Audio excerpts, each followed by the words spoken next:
Shalom anak-anak, salam jumpa kembali bersama Ibu Mei di kelas Pendidikan Agama Kristen dan Budi Pekerti.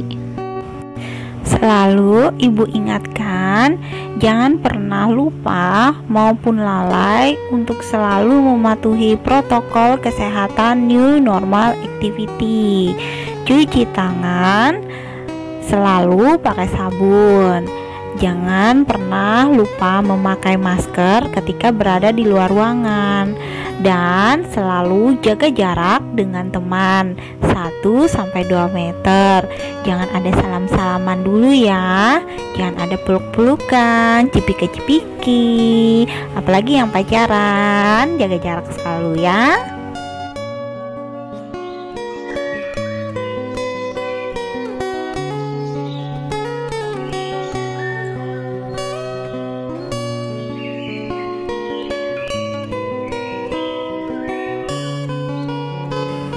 Sebelum kita mulai pelajaran, kita menyanyi dulu, lalu kemudian kita berdoa.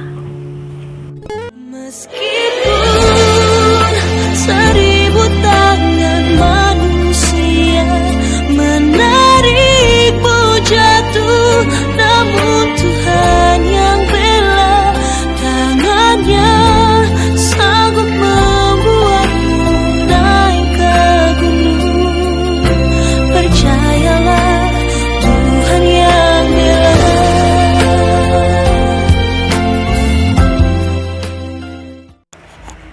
Mari kita berdoa. Allah Bapa yang berkuasa atas segalanya, saat ini kami akan belajar pendidikan agama Kristen dan budi pekerti. Bukakanlah pikiran kami, sentuhlah hati kami. Ajarilah kami untuk memahami maksud-Mu di dunia ini. Berkenanlah atas doa kami ini yang kami alaskan dalam nama Yesus Kristus. Amin. Pada pertemuan hari ini, kita akan belajar mengenai demokrasi dan HAM menurut perspektif Alkitab atau iman Kristen.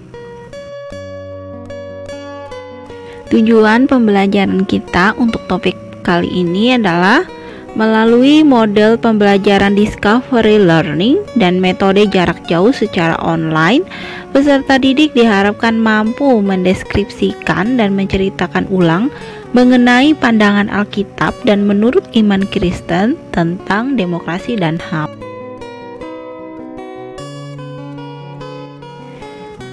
Kita berbicara mengenai hak asasi manusia atau HAM menurut iman Kristen. Jelas kita pasti mengingat kisah tentang perbudakan di Perjanjian Lama, di mana jikalau ada seseorang yang tidak mampu, ia bisa memberi diri untuk diperbudak oleh seorang yang cukup mampu yang disebut tuan. Dan si tuan berhak penuh terhadap si hamba, entah itu mempekerjakannya secara paksa, menganiaya, atau melakukan apa saja kepadanya. Apakah karena melihat peristiwa di Perjanjian Lama tersebut, bahkan juga kita tahu Abraham atau nabi-nabi lainnya juga memiliki budak, sekalipun mereka memperlakukan budaknya dengan berbeda-beda? Apakah karena mengambil hal tersebut dari Perjanjian Lama tersebut, sehingga orang-orang di zaman sekarang juga tidak sedikit melakukan perbudakan terhadap sesamanya, atau tidak menghargai hak asasi manusia yang dianugerahkan kepada tiap-tiap orang? Nah, mari kita bahas HAM di sini menurut iman Kristen dan berdasarkan perspektif Alkitab. Menurut Alkitab, definisi HAM itu adalah hak yang paling asasi melekat pada diri manusia secara kodrati sebagai karunia Allah. Ini terdapat pada Kejadian pasal 1 ayat 26 hingga yang ke-29 dan Kejadian pasal 2 ayat 17 hingga yang ke-18.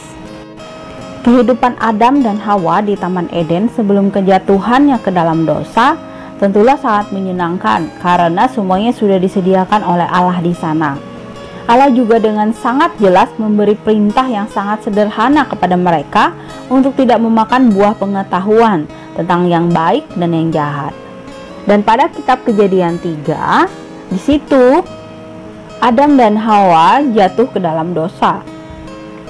Coba bayangkan jika hubungan Allah dengan Adam dan Hawa adalah hubungan Tuhan dengan budak. Jika dengan kondisi Adam dan Hawa seperti itu, Adam dan Hawa melawan perintah sederhana dari Allah, bukankah Allah seharusnya membinasakan mereka saat itu juga? Bukankah Allah harusnya langsung mengusir mereka dari Taman Eden? Ya, seharusnya seperti itu jika hubungannya adalah antara Tuhan dan hamba atau budaknya. Tetapi Allah memberikan kasih karunia dan cintanya kepada manusia. Dia memberikan pakaian kepada manusia. Dia tetap memberikan ketetapan dan firman kepada manusia untuk keperluan manusia di masa mendatang dan keturunan-keturunannya. Dan pada akhirnya iblislah yang akan mendapatkan penghukuman kekal dari Allah. Allah membuatkan pakaian kepada mereka yang terbuat dari kulit binatang. Bukan soal pakaiannya memang, tetapi tentang Allah yang tetap mau mengampuni dosa mereka melalui penumpahan darah binatang yang pertama sekali terjadi dari segala zaman. Lagi dan lagi, semua karena cinta kasih-Nya. Allah adalah yang Maha Tahu. Allah telah mengetahui apa yang dikerjakan oleh Adam dan Hawa bahkan sebelum mereka memakan buah pengetahuan. Tetapi Allah tetap mengampuni manusia dan Allah tetap memberikan cinta kasih-Nya kepada manusia. Allah membiarkan manusia untuk memilih, dan sebagai orang yang sudah percaya Kristus, pastilah kita menginginkan kebebasan kita atau hak kita sejalan dengan maunya Allah. Sebagaimana pandangan Allah, seperti itu pula lah kita memandang dan menggunakan hak yang dianugerahkan kepada kita, sehingga kita tidak menggunakannya dengan semena-mena. Dan sebagaimana hak asasi manusia menurut iman Kristen, seperti itu jugalah kita memperlakukan sesama kita, saling menghargai, menghormati, bahkan mengasihi dengan kasih agape-Nya. Oleh karena itulah, sangat salah jika kita menghususkan ras atau etnis yang sesuai dengan kita. Sangat salah jika kita melakukan kekerasan atau penganiayaan atau perbudakan terhadap sesama kita. Dan adalah sangat salah jika kita berusaha mengambil bagian yang menjadi milik hak orang lain. Nah, ada beberapa bagian Alkitab yang menyatakan secara eksplisit mengenai nilai-nilai HAM menurut iman Kristen. Karena pada dasarnya HAM menurut iman Kristen ini merupakan kehendak bebas yang diberikan sebagai karunia, namun tetap harus dapat dilakukan sesuai dengan firman dan kehendak Allah. Sehingga diharapkan tidak timbul resiko karena umat Kristen berupaya maksimal mengedepankan HAM. Oleh sebab itu, masyarakat di dunia, negara-negara di dunia mulai mengusahakan hukum kebebasan hak asasi manusia, supaya setiap orang memiliki haknya dalam memilih atau memutuskan sesuatu. Dan tentu saja semua itu harus tetap berjalan sesuai dengan kehendak Allah.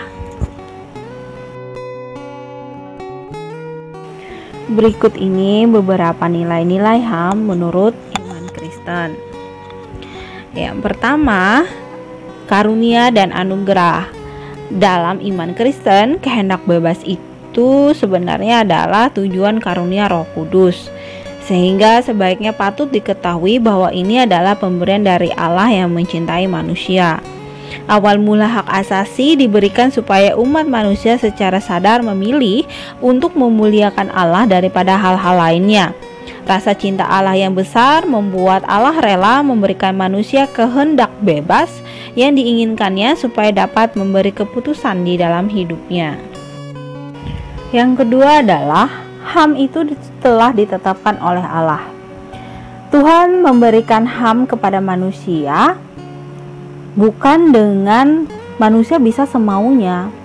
Di sini Allah memberikan batasan kepada kehendak manusia supaya tetap berjalan sesuai dengan ketetapan Allah. Bukan berarti saat manusia memiliki kehendak bebas, maka manusia bebas melakukan apapun tanpa konsekuensi.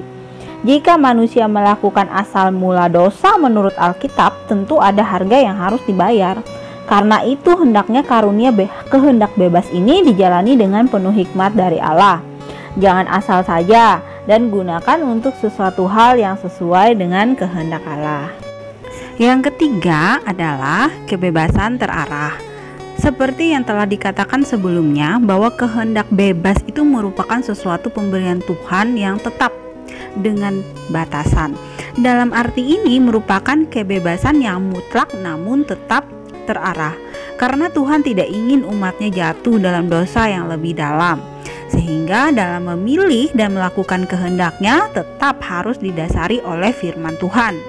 Disinilah firman Allah bekerja sebagai filter yang membantu untuk mengarahkan keputusan-keputusan manusia. Dengan manfaat berdoa bagi orang Kristen, maka Allah akan menyampaikan jalan mana yang terbaik dalam kehidupan umatnya, terutama dalam mengambil keputusan penting. Yang keempat adalah buah Roh Kudus. Nilai-nilai HAM menurut iman Kristen tetap harus mengutamakan buah-buah Roh Kudus di dalam kehidupan. Sehingga pastikan saat melakukan keinginannya, maka tetap dilakukan dengan penuh kasih sesuai ajaran Tuhan Yesus kepada sesama. Bagi siapa yang susah untuk menjalankan kasih, tentu akan susah menghormati dan menghargai nilai-nilai HAM itu sendiri. Karena dasar dari segala sesuatu adalah kasih, seperti yang telah difirmankan oleh Tuhan. Dan yang kelima adalah kebaikan. Tentunya penting untuk memahami bahwa pelaksanaan hak asasi manusia atau kehendak bebas ini sebagai perbedaan antara talenta dan karunia Roh Allah diberikan untuk mendatangkan kebaikan, bukan untuk sebaliknya mendatangkan dosa dan kejahatan. Sehingga sangat perlu bagi umat Tuhan untuk menyadari makna anugerah kehendak bebas tersebut diberikan kepada manusia. Dengan demikian, maka hal tersebut bukan menjadi batu sandungan, namun tetap mendatangkan kebaikan bagi semua orang. Nah, itulah nilai-nilai HAM menurut iman Kristen. Pastikan apapun pilihan hidup umat manusia sesuai dengan firman Allah, sehingga melakukan kehendak bebas ini tidak berujung pada jenis-jenis dosa di dalam Alkitab, terutama dosa yang mendatangkan maut. Dalam perspektif iman Kristen, HAM adalah kedaulatan Allah yang universal. Allah berdaulat atas manusia. HAM sumber dari Allah. Melanggar HAM berarti melanggar ketentuan Allah. Tidak ada satu lembaga pun atau satu orang pun termasuk negara berwenang membatalkan atau mengurangi hak-hak tersebut, kecuali Allah itu sendiri. Dan HAM merupakan salah satu citra Allah pada setiap manusia atau imago Dei. Manusia secara unik memantulkan Allah di dalam kehidupannya. Manusia menampilkan Allah yang bermartabat, adil, benar, Allah yang bebas bertindak, dan tentu saja memiliki kasih.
Nah, demikian tadi penjelasan mengenai HAM dan demokrasi menurut Alkitab dan perspektif iman Kristen.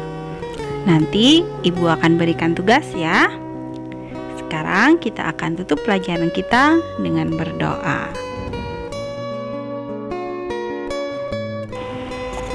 Allah yang terkasih dan selalu mengasihi tanpa batas, terima kasih untuk pembelajaran kami pada hari ini. Bentuklah kami seperti yang Kau ingini, menjadi generasi terdidik dari keluarga yang mendidik kami dengan luar biasa. Terimalah doa dan ucapan syukur kami ini.